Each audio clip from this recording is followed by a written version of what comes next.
मतदान करने के बाद मीडिया कैमरों के सामने आए प्रधानमंत्री नरेंद्र मोदी ने कई बड़ी बातें कही। पहले तो गर्मी वहां पर इतनी ज्यादा होगी, हालांकि सुबह सुबह का वक्त है, लेकिन उसके बावजूद उन्होंने कहा आप ज्यादा पानी पिए, अपनी सेहत का ख्याल रखें। भारी तादाद में लोगों का वहां पर जमावड़ा है। देखिए उनकी एक झलक पाने के लिए किस तरह से बेकरार बेसब्र सभी दिखाई दे रहे हैं। आज चूंकि वहां पर मौजूद रहकर चुनावी बातें नहीं करनी है, इसी वजह से सामान्य बातें ही नरेंद्र मोदी की ओर से ज्यादा मतदान की अपील की गई। सिर्फ ये कहा गया कि गांधीनगर से ही हमेशा यहाँ पर चुनावी मैदान में है, सक्रिय भागीदारी से रौनक और बढ़ेगी अगर लोग ज्यादा से ज्यादा मतदान करते हैं। तो अहमदाबाद में मतदान करने के बाद प्रधानमंत्री की ओर से ये बातें कही गई और अब धीरे धीरे करके वो दूसरी तरफ जाएंगे। आपको बताते चले आज दूसरे हिस्सों में भी प्रचार प्रसार के लिए उन्हें जाना है। उन्होंने मध्य प्रदेश, तेलंगाना और तमाम दूसरे राज्यों का जिक्र किया। हिमांशु मिश्रा हमारे साथ लगातार जुड़े हुए हैं। हिमांशु, मतदान करने के बाद मीडिया कैमरे के सामने आए और आप लोगों को सेहत का आप ख्याल ज्यादा रखें, इसकी भी अपील की और साथ ही बताया कि लोगों को भारी तादाद में किस तरह से मतदान करना चाहिए, क्योंकि ये एक सामान्य दान नहीं है। मतदान देश को किस तरह से आगे लेकर जाएगा अगर सभी की भागीदारी इसमें सुनिश्चित की जाएगी तो? हिमांशु। देखिए बिल्कुल चित्रा, यही बात हम कह भी रहे थे कि प्रधानमंत्री नरेंद्र मोदी ने सोशल मीडिया के प्लेटफॉर्म से ये अपील भी की कि मतदान करना कितना जरूरी है और क्यों करना चाहिए। ये लोकतंत्र के इस पर्व में आपकी भागीदारी बहुत जरूरी है और आज का दिन तय करेगा कि देश का भविष्य कहां जाएगा। ये बात प्रधानमंत्री नरेंद्र मोदी ने अपने जो है सोशल मीडिया के प्लेटफॉर्म के जरिए जो है वो कही है और वो इस बात को बहुत भली भांति जानते हैं कि लोग अगर मतदान करने नहीं आ रहे हैं तो उसके परिणाम क्या हो सकते हैं और इसीलिए वो चाहते हैं कि देश की जनता जो है मतदान का प्रयोग करने के लिए बाहर आए और इसीलिए वो लगातार जो है अपील भी कर रहे हैं, चाहे वो पहले चरण का चुनाव हो या दूसरे चरण का या आज तीसरे चरण के चुनाव के लिए जब मतदान हो रहा है तो प्रधानमंत्री नरेंद्र मोदी की अपील और उसके बाद जब अपने मतदान का प्रयोग किया उसके बाद पैदल चल के गए, सड़क के दोनों तरफ जो है पब्लिक थी, जनता थी, उनको अपना दिखाया, मतदान करने के बाद जो निशान है वो दिखाया। उन्होंने कहा उस निशान के जरिए संदेश देने की कोशिश की है कि जो है वो अपने मतदान का प्रयोग कीजिए, घर से बाहर आइए, अगर आपने मतदान नहीं किया है तो मतदान कीजिए, यानी कि पहले मतदान फिर जलपान। ये संदेश प्रधानमंत्री नरेंद्र मोदी देना चाहते हैं और आज उन्होंने मीडिया से मुखातिब होते हुए भी कहा कि इस लोकतंत्र के पर्व में सबकी भागीदारी है। उन्होंने बताया कि देश में कितने न्यूज चैनल हैं, कितने अखबार हैं और ये भी कहा मीडिया कर्मियों से, जैसा आप बता ही रही हैं कि अपने स्वास्थ्य का ध्यान रखिए, गर्मी है, लेकिन अपने कर्तव्यों से पीछे ना हटिए, अपने काम को कीजिए, लोकतंत्र की इस भागीदारी में जो है वो अपनी हिस्सेदारी को बनाए रखिए और उस हिस्सेदारी को बनाने के लिए जो है वो आपको मतदान करना होगा।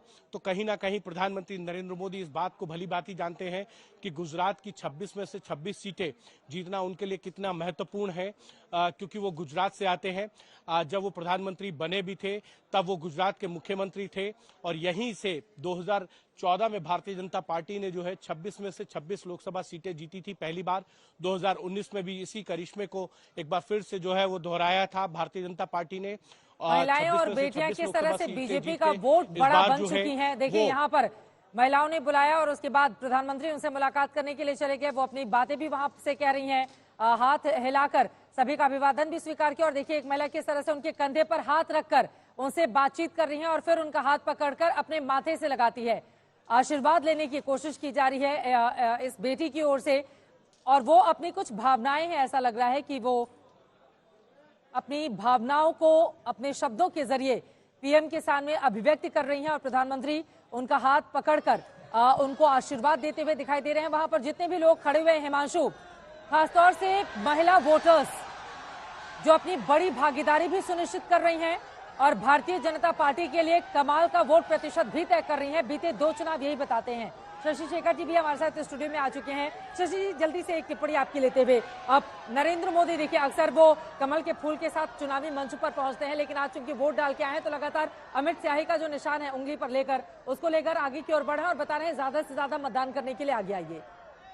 देखिए चित्रा, वो गुजरात में है, वो उनका अपना घर है और वो दिख रहा था उनके प्रति जो स्नेह और सम्मान वहाँ के लोगों में है, वो वहाँ की उमड़ पड़ी भीड़ और महिलाओं का जो तरीका था उनसे मिलने का और उनके एक बुलाने पर वो उधर चले गए। कोई उनके कंधे पे हाथ रख रहा था, कोई उनका एक महिला उनका हाथ पकड़े हुई थी, वो भाव विह्वल थी। तो ऐसा लग रहा था जैसे अपने घर का कोई बड़ा कहीं बाहर से लौट कर आया है और वो उसे थोड़े से समय में उसे सजो लेना चाहते हैं, अपनी बात कहना चाहते हैं। जहाँ तक मतदान कम होने की बात है, वो एक चिंता की बात ज़रूर है। वो चिंता की बात किसी हार जीत के हिसाब से नहीं है। संसार के सबसे बड़े लोकतंत्र में लोकतांत्रिक मूल्यों की रक्षा के लिए ज़रूरी है कि उसमें लोग की भागीदारी सुनिश्चित हो। बिल्कुल। और जब तंत्र ये चाहता है कि लोग की भागीदारी सुरक्षित हो, तब अगर लोग किसी भी वजह से बाहर नहीं आता, लोग बाहर नहीं निकलते हैं, तो जरूर चिंता की बात होती है। वो उदासीनता किसी सरकार, किसी व्यक्ति के प्रति भी हो सकती है और वो उदासीनता लोकतांत्रिक मूल्यों के प्रति भी हो सकती है।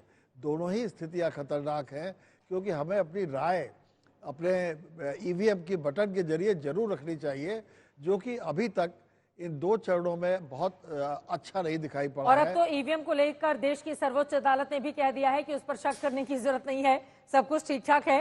तो अपनी भागीदारी सुनिश्चित करें, ज्यादा से ज्यादा संख्या में मतदान करें। नरेंद्र मोदी इन तस्वीरों के जरिए यही अपील करने की कोशिश कर रहे हैं। देखिए कितनी दूर तक वो पैदल चलकर गए और मौजूदा वक्त में नरेंद्र मोदी इस देश के लिए या फिर गुजरात के लिए क्या है ये बताने की जरूरत नहीं है। एक तरफ तीसरी बार अगर बीजेपी की सरकार बनती है, नरेंद्र मोदी बनते हैं प्रधानमंत्री 2024 में, तो वो पूर्व प्रधानमंत्री जवाहरलाल नेहरू के रिकॉर्ड की बराबरी कर लेंगे। 1952, 1957, 1962 में 3 बार नेहरू प्रधानमंत्री बने इस देश के, और 2014, 2019 के बाद अगर 2024 में नरेंद्र मोदी आते हैं फिर से सत्ता में चुनकर, तो उस रिकॉर्ड की वो भागीदारी को सुनिश्चित कर पाएंगे। सबसे बड़े परिवार यानी कि भारतीय जनता पार्टी ने जिस तरह से लोगों को अपने पार्टी के साथ जोड़ा है, एक बड़े परिवार के तौर पर भी नरेंद्र मोदी ने आगे लेकर सबको चला है। और यहां पर देखिए भारतीय जनता पार्टी मौजूदा वक्त में नरेंद्र मोदी से शुरू और उन्हीं पर खत्म, क्योंकि जहां पर भी आप जाइए अलग अलग हिस्सों में जहां पर बीजेपी चुनाव लड़ रही है, तो भारतीय जनता पार्टी के उम्मीदवार अपना नाम कम लेंगे, अपने लिए वोट मांगने की अपील कम करेंगे। वो बार बार कहेंगे कि ये मोदी को चुनने का चुनाव है, इस वजह से आपको मतदान में हिस्सा लेना चाहिए। तो यही वो नरेंद्र मोदी हैं जिनको चुनने का चुनाव है, जो बीजेपी की ओर से बार बार कहा जाता है। लेकिन कांग्रेस पार्टी बार बार यह आरोप लगाते हैं कि लोकतंत्र खतरे में आ जाएगा अगर फिर से वो चुनकर आते हैं। और ये भी कहा जाता है 400 पार सीटें अगर आ जाएंगी तो संविधान में संशोधन कर देगी बीजेपी। आरक्षण को लेकर भी तमाम दाव यहां पर चले जा रहे हैं, लेकिन आरक्षण के दाव को उल्टा बनाते हुए बीजेपी की ओर से पलटवार कर दिया गया है कि ओबीसी, एससी, एसटी में से मुस्लिमों को आरक्षण देना चाहती है कांग्रेस पार्टी। तो इस तरह के ये मुद्दे हैं